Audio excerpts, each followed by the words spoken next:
पूरे विश्व भर में ठाकुर जी के शयन होते हैं तो रात्रि में सारा श्रृंगार उतारा जाता है, लेकिन एकमात्र जगन्नाथ जी ऐसे हैं जिनको रात्रि में श्रृंगार करके सुलाया जाता है। और श्रृंगार व्यक्ति कब करता है? बहुत ध्यान से सुनिएगा, एक एक शब्द बहुत सुंदर है। जगन्नाथ भाव समझना और उसका आस्वादन करना बहुत बड़ी बात है, इसलिए बहुत ध्यान से सुनो। व्यक्ति श्रृंगार कब करता? हम नए कपड़े कब पहनते हैं? हम अपना रूप कब सजाते हैं? हम गहने कब पहनते हैं? हम बाल आदि कब काटते हैं? जब हमको कहीं जाना हो, कहीं प्रस्थान करने का हमारा भाव बने, तब हम तैयार होते हैं।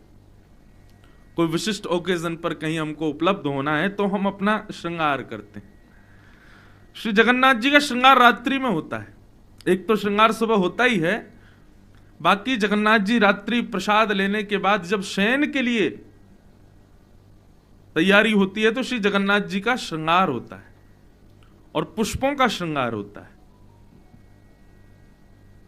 क्यों? कहां जा रहे हैं जगन्नाथ जी?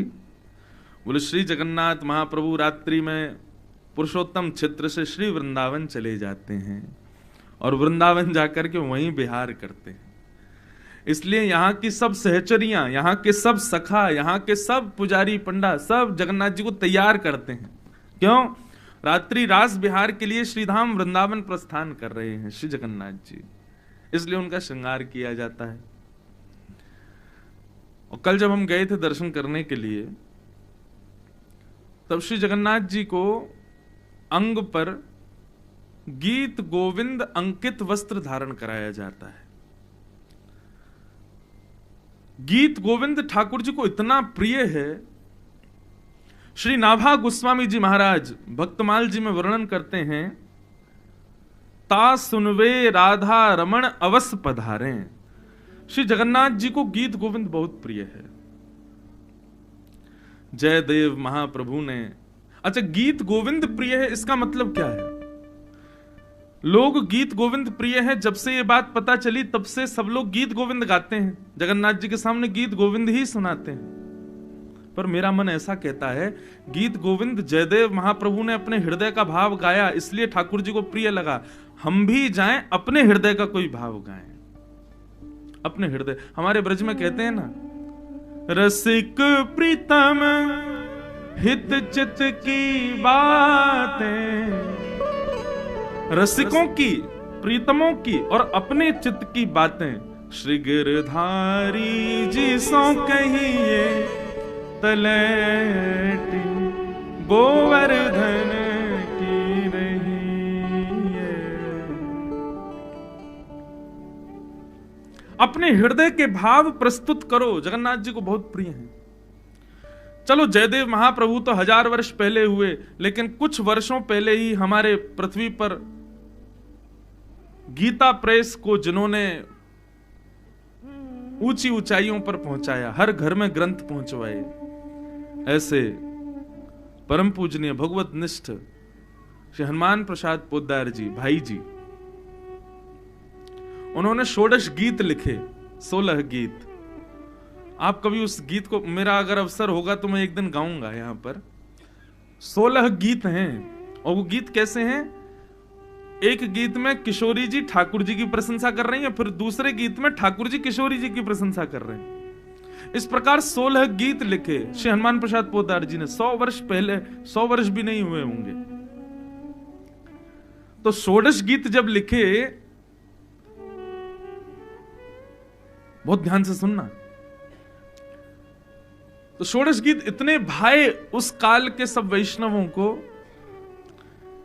जगन्नाथ जी जिस स्थान पर विराजमान हैं, जगन्नाथ जी का जो गर्भगृह है, उसका जो द्वार है ना, उस द्वार को जब बंद करते हैं तो जगन्नाथ जी की तरफ द्वार पर वो 16 गीत लिखे हुए हैं हनुमान प्रसाद पोद्दार जी के।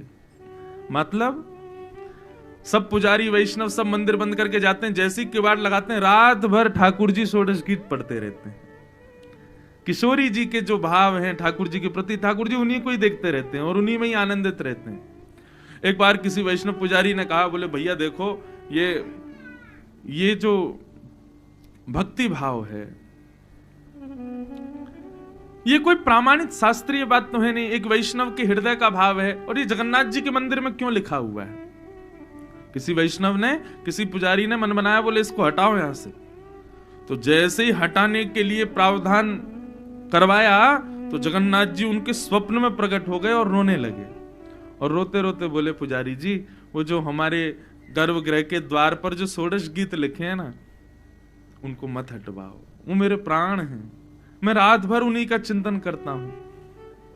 किशोरी जी ने जो भाव कहे हैं मेरे प्रति, मुझे वो पढ़ने में बहुत सुख मिलता है, आप उनको मत हटवाओ, मैं रात भर उनको पढ़ूंगा। तो 16 गीत श्री जगन्नाथ जी के मुख्य द्वार के पीछे लिखे हुए हैं, रात भर जगन्नाथ जी उन्हीं को पढ़ते रहते। ऐसे प्रेमी ठाकुर जी और ऐसे प्रिय ठाकुर जी हमारे श्री जगन्नाथ जी हैं। उनको भात का भोग लगे, उनको दाल का भोग लगे, आदि आदि भोग लगे, सब अच्छी बात है, लेकिन सबसे प्रिय भोग जगन्नाथ जी का है। वैष्णव जब अपने हृदय के भाव सुनाता है, जगन्नाथ जी को वो बहुत प्रिय है। इसलिए भैया अपने हृदय के भाव उद्गार, अपने हृदय के प्रेम भाव वो प्रस्तुत करो जगन्नाथ जी के आगे। उसके लिए नाभाजी कहते हैं, ता सुनवे राधा रमण अवस पधारे। उसके लिए जगन्नाथ जी सदैव तत्पर रहते हैं।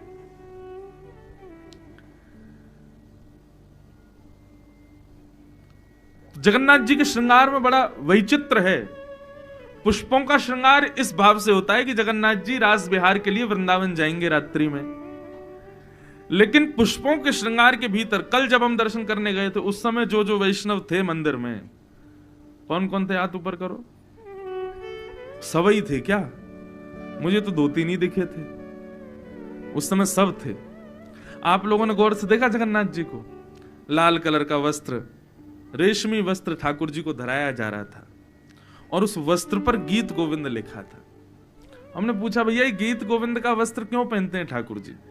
बोले, ठाकुर जी अभी श्रृंगार करा के रास बिहार में जाने वाले हैं, लेकिन ठाकुर जी को रास बिहार से भी अति प्रिय है गीत गोविंद। यदि कोई भक्त अपने घर बैठ के गीत गोविंद का रात्रि में गान करेगा तो श्री जगन्नाथ जी रास बिहार में नहीं जाएंगे, उसके पास चले जाएंगे। इसलिए किशोरी जी ने प्रावधान रखा। अरे पूरी बात तो सुनो पहले। अब गीत गोविंद मैं अपने कमरे में बैठ के गा रहा हूं, लेकिन ठाकुर जी जगन्नाथ जी पुष्प श्रृंगार करके वृंदावन जाने को तैयार हैं और मैंने गीत गोविंद गा दिया, तो ठाकुर जी कहां आएंगे? यहीं आ जाएंगे, वहां नहीं जाएंगे। और वहां किशोरी जी और सब सखियां वृंदावन में इंतजार करती रह जाएंगी, जगन्नाथ जी आए नहीं। तो इसलिए किशोरी जी ने ऐसा प्रावधान रखा, ऐसा नियम बना दिया कि गीत गोविंद वस्त्र पर अंकित करके श्री जगन्नाथ जी को पहना दिया जाता। अब चाहे भले ही सैकड़ों भक्त गांव में, जगन्नाथ जी अब नहीं जाएंगे, अब तो रास बिहार में ही जाएंगे। क्यों? गीत गोविंद हृदय से लगा हुआ है, गीत गोविंद पूरे अंग पर चर्चित हो चुका है। इसलिए रात में कहीं जगन्नाथ जी भागे नहीं, रात में कहीं किशोरी जी को छोड़ के नहीं चले जाएं, कहीं रास बिहार से नहीं चले जाएं, इसलिए गीत गोविंद पहनाया जाता है श्री जगन्नाथ जी को। अरे बड़े भाव हैं श्री जगन्नाथ जी के, कहां तक वर्णन करें।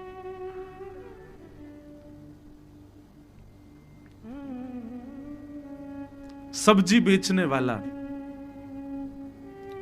उसकी बेटी को उसने गीत गोविंद याद करा दिया। अब वो गीत गोविंद का पाठ कब करती थी? जब बैंगन तोड़ने के लिए वन में जाती थी, अपने बगीचे में बैंगन तोड़ने जाती, तब गीत गोविंद गाती। जैसे ही वन में प्रवेश किया, बैंगन तोड़ रही थी, उस समय गीत गोविंद। गीत गोविंद क्या है बंधुओं? एक पूरा जयदेव महाप्रभु द्वारा रचित एक पूरा ग्रंथ है, जिसमें 8-8 पद, 8-8 अंतरों के पद हैं, अष्टपदियां। और वास्तव में गीत गोविंद क्या है? सब ब्रज लीला है। किशोरी जी के साथ में अंतरंग लीला जो ठाकुर जी की है, गीत गोविंद का प्रवचन नहीं हो सकता। कुछ कुछ भाव सुनाए जा सकते हैं, लेकिन संपूर्ण गीत गोविंद सुनाने की ना तो वक्ताओं में सामर्थ्य है, ना आप सुन सकते हो। क्यों? भगवान की बिल्कुल अंतरंग लीलाएं हैं उसमें। तो गीत गोविंद, वो एक सब्जी वाले की बेटी बैगन तोड़ते तोड़ते गीत गोविंद गा रही थी। जगन्नाथ जी उसके पीछे पहुंच गए मंदिर से। सुबह सुबह भोर की बात, सूर्य उदय से पहले, कपाट ही नहीं खुले थे जगन्नाथ जी के, और जहां जहां वो जाए जगन्नाथ जी उसके पीछे पीछे जाएं। जैसे उसका बैगन तोड़ने का क्रम पूरा हुआ, गीत गोविंद भी पूरा हुआ और जगन्नाथ जी भी वापस आ गए। और यहां पुजारियों ने जैसे ही कपाट खुले, मंगला दर्शन, तो क्या देखा?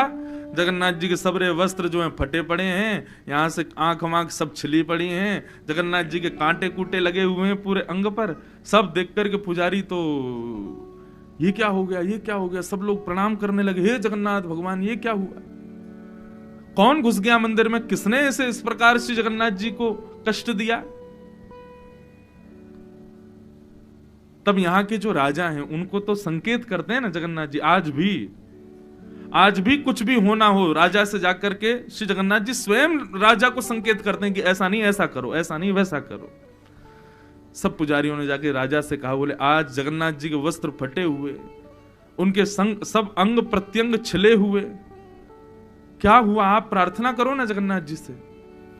राजा ने जाकर के जब पूछा तो श्री जगन्नाथ जी बोले मैं क्या करूं, मुझे गीत गोविंद इतना प्रिय है, कोई भी गाता है मैं तुरंत दौड़ा चला जाता हूं।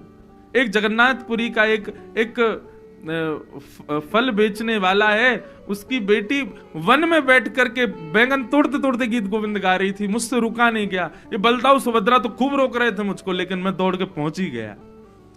अब वो जहां जहां जा रही थी मैं बिना विचार किए उसके पीछे पीछे झाड़ियों में, कांटों में, सब जगह प्रवेश करता गया और मेरा सारा अंग जो है वो अस्त व्यस्त हो गया, कांटे कूटे लग गए। लेकिन मुझे तो गीत गोविंद सुनने में इतना सुख मिला कि मुझे कांटे लगे, वस्त्र फटे, इनका कोई मालूम नहीं चला। मुझे गीत गोविंद बहुत प्रिय है। ये सुनकर के राजा के नेत्र सजल हो गए। तुरंत उस फल बेचने वाले के पुत्री को बुलाया, जल से अभिषेक किया, उसको शुद्ध किया और श्री जगन्नाथ जी के गर्भगृह में उसको बिठाया। वो बोले, कहा बिटिया जो गीत गोविंद तुम सुबह सुबह रोज गाती हो, अब गा के सुनाओ। तब उसने गीत गोविंद गाया और गीत गोविंद की ऐसी स्थिति कि यहां तो वो नृत्य करे और सामने ब्रह्म वेदी पर श्री जगन्नाथ जी उछल उछल करके नाचे और सारे पंडा पुजारी सब दर्शन कर रहे हैं। जगन्नाथ जी मचल रहे हैं, आनंदित हो रहे हैं उसके भाव को सुन करके। धीर समीरे यमुना तीर बसत बने वनमाली,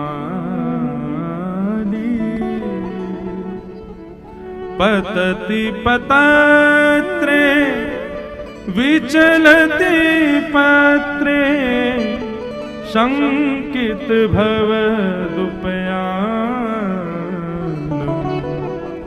रचयति शयनम् सचकित नयनम् पश्यति तव पन्थानम्। धीर समीरे यमुना तीरे बसति बने बनमाली, धीर समीरे यमुना तीरे बसति बने बनमाली। श्री जगन्नाथ महाप्रभु की गीत गोविंद बहुत प्रिय है। गीत गोविंद का कोई भी एक पद याद कर लो बंधु। मैं तो कल भी निवेदन कर रहा था आपसे, और 7 दिन तक नित्य रात्रि में जब जाओ जगन्नाथ प्रभु के पास, आज भी श्री जगन्नाथ महाप्रभु रात में बिना गीत गोविंद सुने ओढ़ते भी हैं, पहनते भी हैं, और फिर रात्रि में उनको लोरी के रूप में गीत गोविंद ही सुनाते हैं, सब पुजारी खड़े होके, तभी सोते हैं बिना गीत। कितना प्रिय है गीत गोविंद। इसलिए बंधुओं कोई भी एक अष्टपदी याद कर लीजिए। इन 7 दिनों में पुरुषोत्तम मास की एक कथा सफल हो जाए यदि हमको एक अष्टपदी भी याद हो जाए और हम नित्य श्री जगन्नाथ जी को सुना दें। हमसे प्रिय फिर कोई नहीं जगन्नाथ जी को।